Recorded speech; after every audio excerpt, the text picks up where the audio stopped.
Hi friends, நம்ம இன்னைக்கு இந்த வீடியோவில் ஒரு ரெசார்ட்டை பற்றி தான் பார்க்க போகிறோம். அது எங்கன்னா நம்ம ராமேஸ்வரம் டூர் போயிருந்தோம்னு சொல்லியிருந்தோம்ல.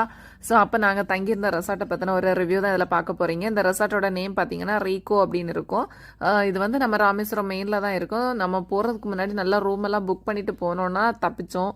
அப்படி இல்லை, இந்த மாதிரி நாங்கள் சடனாக பிளான் பண்ணி போகிறவங்க தங்குறதுக்கு ரொம்ப கஷ்டமாக இருக்கும். ஸோ அப்போ வந்து நம்ம சர்ச் பண்ணும்போது அங்கே இங்கேன்னு எல்லாமே இருக்கும்.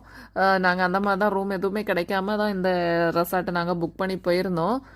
ஸோ அங்கே பார்த்தீங்கன்னா 2000 ருபீஸ் தான் நாங்கள் பே பண்ணியிருந்தோம். இதில் வந்து தனித்தனியாட்டு அவங்க வில்லா மாதிரி வச்சுருப்பாங்க. ஸோ கீழே ஒரு ரூம், மேலே ஒரு ரூம் இருக்கும். ஸோ ஒரு ரூமும் கூட வந்து அட்டாச்சு டாய்லெட்டும் வச்சுருப்பாங்க. ஸோ வந்து என்ன பார்த்தீங்கன்னா ரூமில் வந்து சில டைம் வந்து ஏசி ஒர்க் ஆகாது. டிவியில் வந்து கேபிள் கனெக்ஷன் அந்த மாதிரி எல்லாமோ டிஷ் எல்லாம் வச்சுருப்பாங்க. ஆனால் என்னென்னு தெரியாது, கரெக்டாக ஒன்றும் ஒர்க் ஆகாது.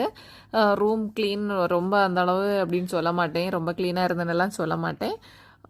ஸோ இங்கே ஸ்விம்மிங் பூல் இருந்துச்சு. ஸ்விம்மிங் பூலும் வந்து ரொம்ப ஆழம் எல்லாம் இல்லை, நார்மலான குழந்தைங்க யூஸ் பண்ண மாதிரி தான் இருக்கும். பெரியவங்களோட ஸ்விம்மிங் பூலும் தான் என்னை பொறுத்த வரைக்கும் இது வந்து ரொம்ப பெஸ்ட்டு அப்படின்னு நான்